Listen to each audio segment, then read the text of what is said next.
আমারও জিজ্ঞাসা এলো, বলো না খুলিয়া রে, বলো না।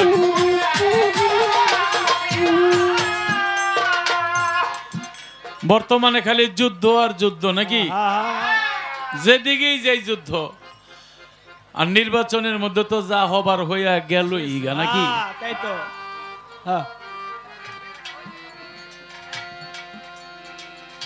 আমি লন্ডন গিয়া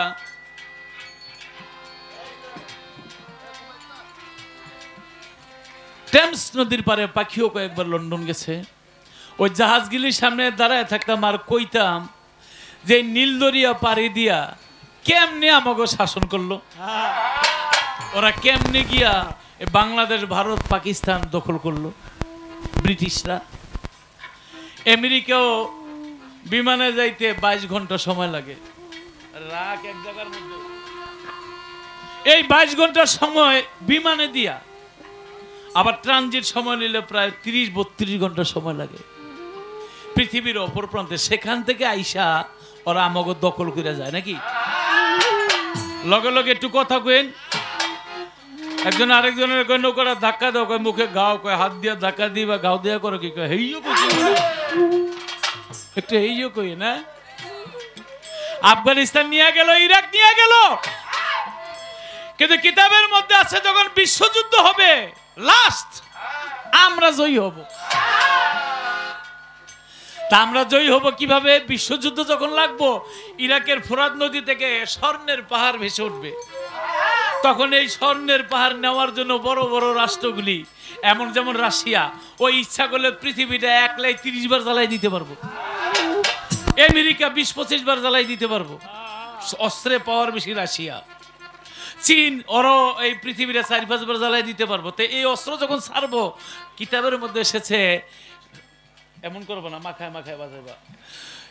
কিতাবের মধ্যে এসেছে, ছোট বাজাও ছোট, 199 জন লোক মারা যাবে।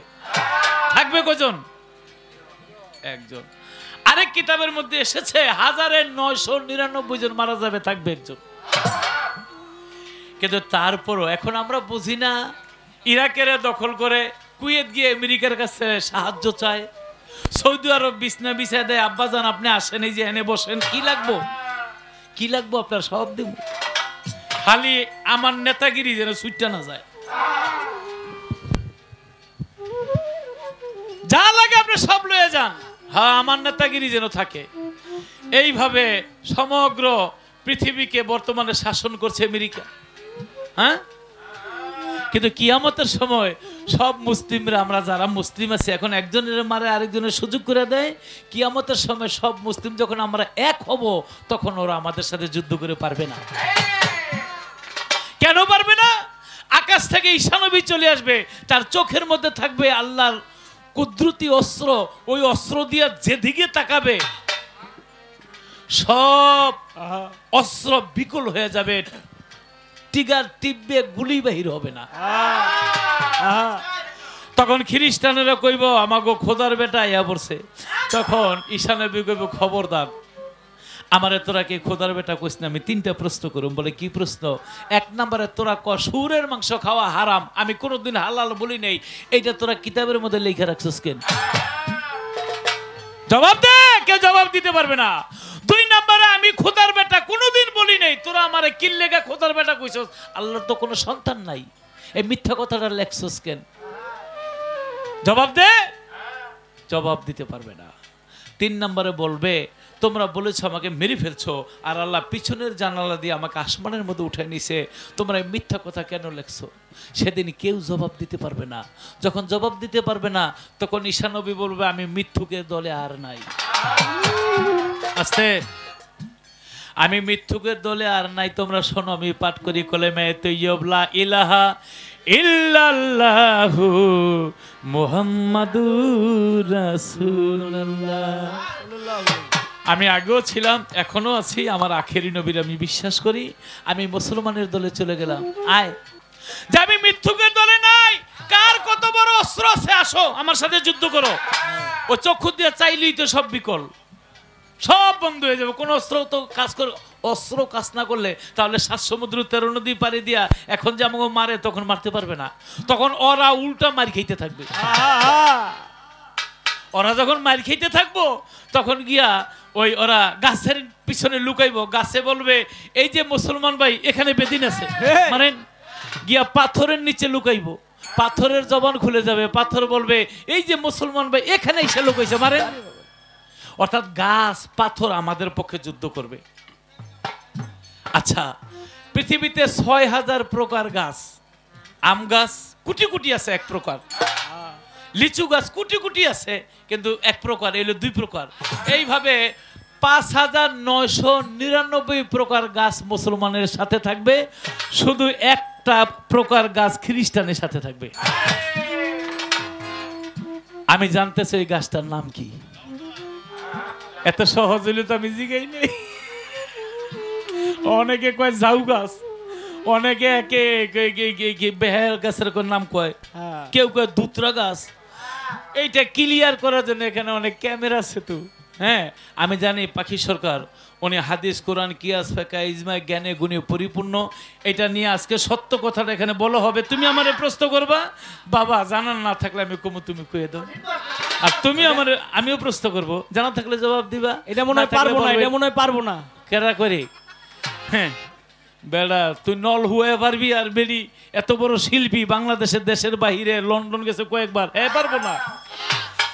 তবে আজকে আপনারা ক্লিয়ার হইতে চাই, আপনারা বলবেন, মনে মনে খুঁজতে থাকেন গাছটার নাম কি, কোরআনের মধ্যে হাদিসের মধ্যে গাছটার নাম কি আমাদের শোনার দরকার আছে না?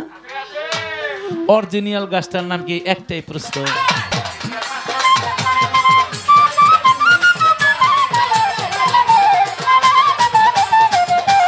তারে কি আর পাশ সরিতে পারে, তারে কি আর পাশ সরিতে পারে, নয়নে লাগে যারে, তারে কি আর পাশ সরিতে পারে।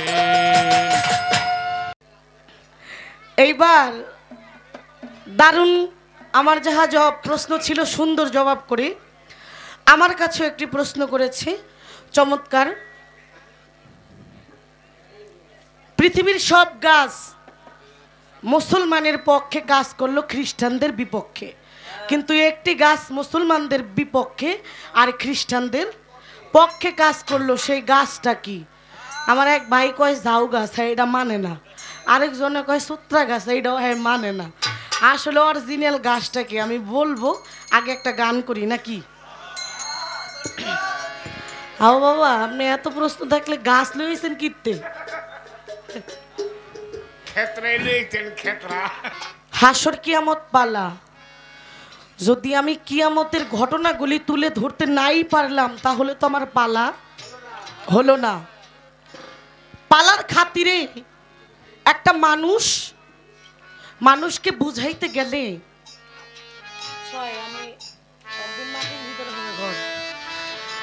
এই মানুষকে বুঝাইতে গেলে অনেক কিছু বলতে হয়। দেখেন, আমরা মানুষ, একটি গান গেয়েছে, বাবার সেবা মায়ের সেবা করতে হবে।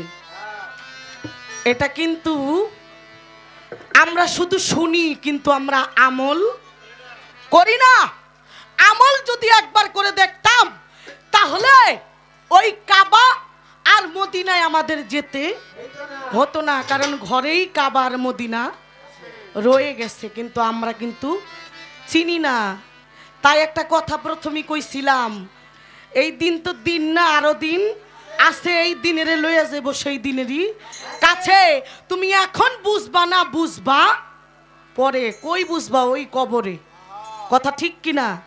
আমার দয়াল নবী বলে, হযরত আলী করিমুল্লাহ ওযুকে আমি তোমারে দেই কইয়া,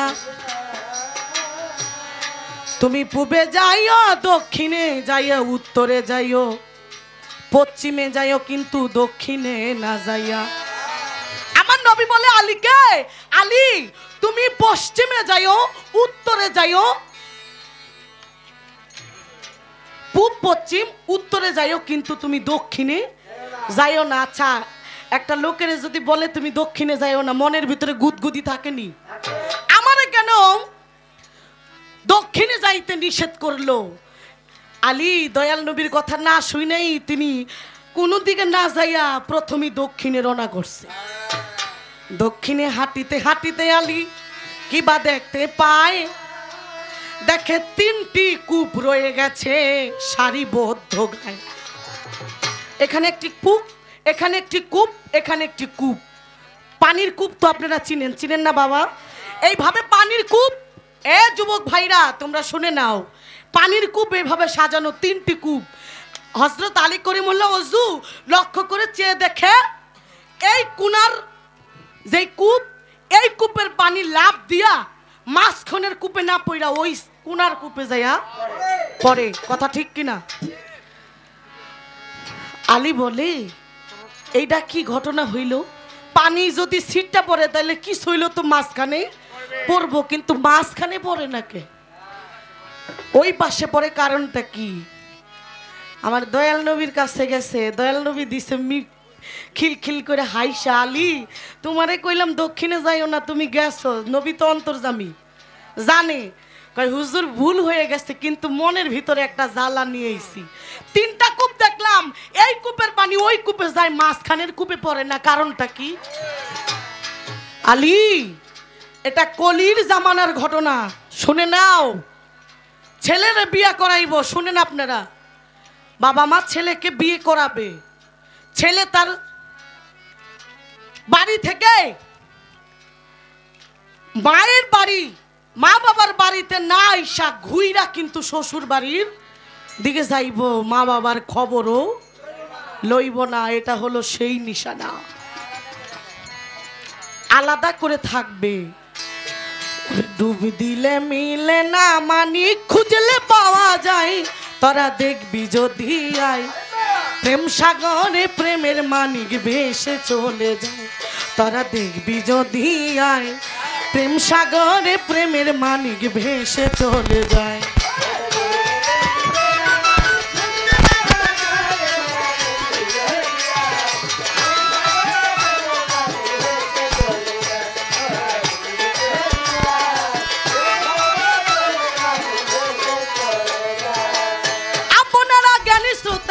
পায়ে ধরে জানাই, আমিও মনে হয় বেশি কথা কই আপনাদের কষ্ট দিলাম না বাবা।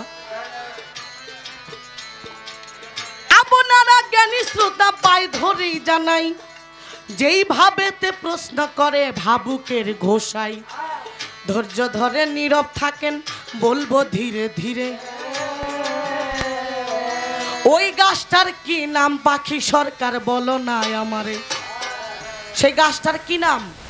সব গাছ, পৃথিবীর সব গাছ মুসলমানের পক্ষে খ্রিস্টানের বিপক্ষে কাজ করলো, একটি গাছ মুসলমানের বিপক্ষে আর খ্রিস্টানের পক্ষে কাজ করলো।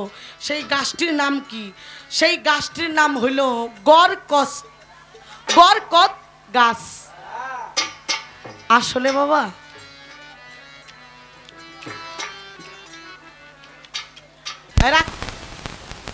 গাছের কথা জিজ্ঞেস, এটার ভিতরে কোনো মজা আছে? এটার ভিতরে কোনো কথা আছে? হ্যাঁ, কিছুই তো বুঝলাম না।